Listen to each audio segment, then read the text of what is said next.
সালাতে দোয়া কবুল হয়। সালাতে দোয়া কবুলের তিন জায়গা।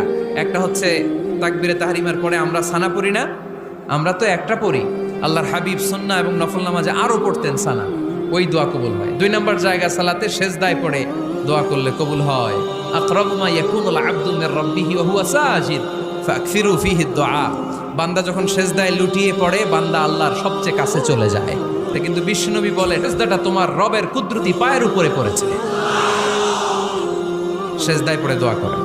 সালাম ফিরানোর আগে বিশ্বনবী দোয়া করতেন, লা ইউসাল্লিমান্না আহাদুকুম হাত্তা ইয়াতাআওয়াযা মিন আরবা'a।